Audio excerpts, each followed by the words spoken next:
Drive down any street and behind the closed doors there is an almost unknown and unrecognised legion of people. There are over 6 million of them in the UK. They vary in age from 9 years old to 90 years old. It has been estimated that together they save the state £119 billion a year. And you've seen each other through thick and thin, haven't you? Hey?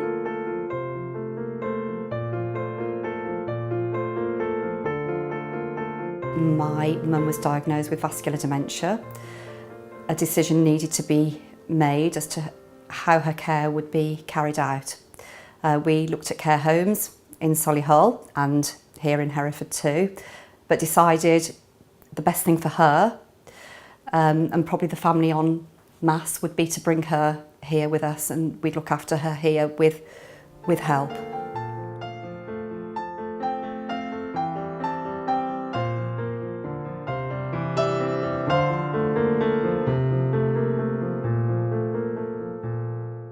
I had a job which involved a lot of travel. I was a PA for a corporate responsibility director for a multinational company. So I was lucky enough to travel a lot. My head office was in Amsterdam. I did probably naively believe that I would perhaps be able to continue working in Solihull and partly from home for some time after we moved here with Mum. It became evident very quickly that that was an impossibility. Financially, it was unsustainable. Mum's needs are complex. Her needs are many. She can't really do anything for herself. Okay, I've messed your hair, do up. Mum is very lonely and needs company. She tends to withdraw if left alone for any length of time, and is actually quite frightened, I think, of being alone. That's it. The stresses and strains really are financial, and isn't that all? That is top of the list. What we hadn't taken into account was that Mum really could not be left alone at all. She needs constant care. We had not anticipated that at any point she would need more than one person looking after her. So if I'm out of the house at work, we need 2 people here at certain points during the day, doubling the cost. Here we are. Just for her to get out of the house to go and have a coffee, or it's all those, they mount up, the hairdressing. None of those things are going to keep her alive, but they keep her well-being. I think it's the Cotswolds or somewhere, because the stone is really mellow. That's yours, that's not Jack's. Definitely you. S. Mullis, look. 1987, that one.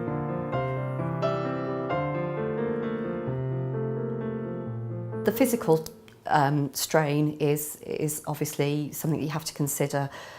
Doing things repeatedly, the same day in, day out. She's a very small-framed lady, very light, and actually is far happier to be transferred, kind of a hugging mechanism. And although, you watch out for your back and the way you're standing and moving, and most certainly you look out for, what impact that has on her body, as gentle as that is, it can, obviously you can pull a muscle here or there. Just going to move you over slightly, Mum. One of the things that Mum can't manage to do is to pass emotion on her own. So that needs medical intervention, and that action has been passed to me to deal with, rather than take up the time of the district nurses. This is somehow another level, and I did find that quite distressing, and I'm sure that Mum would have preferred it not to be me. On another note, if we're making decisions about her managing her pain relief, for instance, Mum's GP, he will ask me my opinion all the time, because at the end of the day, he thinks I know Mum better than anybody. I feel that a lot of it is on my shoulders. Sometimes you just need somebody else to say, yep, that's, you know, you've made the right decision or not, as the case may be.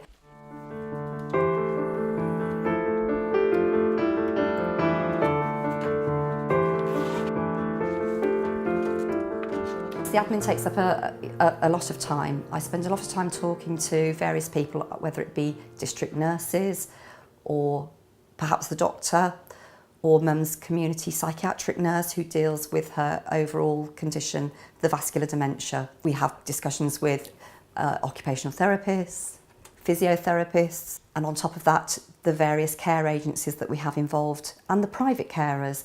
I find that managing the care rota, if you like, can be, you know, practically a day's job sometimes, because people obviously go off sick or need holidays, and you know that obviously has a direct impact on what we're doing as a family.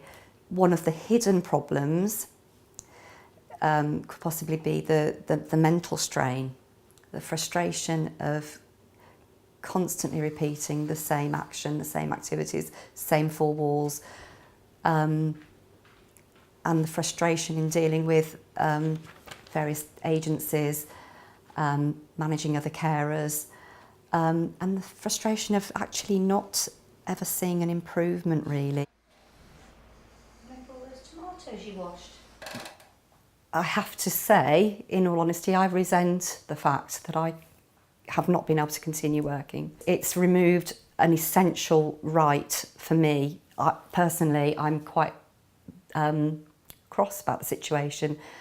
I cannot leave this house in the morning and go to work, earn a wage, earn a living, contribute to the household finances. I can't do any of that.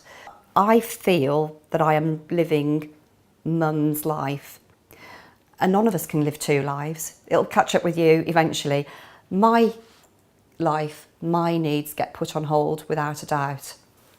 They have to, and I can catch up, you know, usually, but mum's needs come first. That's it.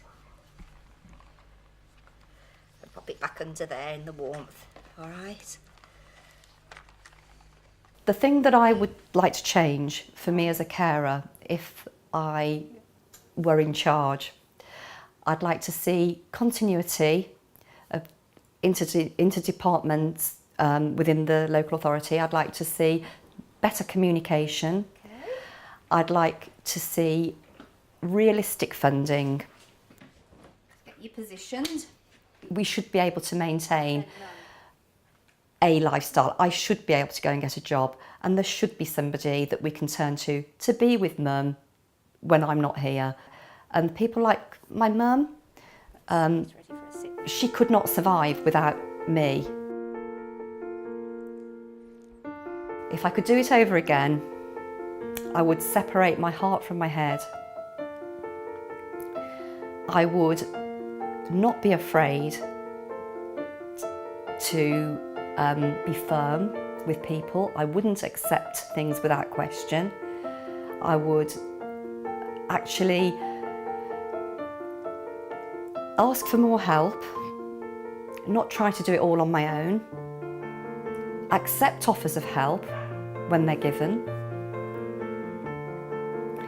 and certainly from the start carve out more time for the rest of my family and myself, and stick to that again, heart and head, you know.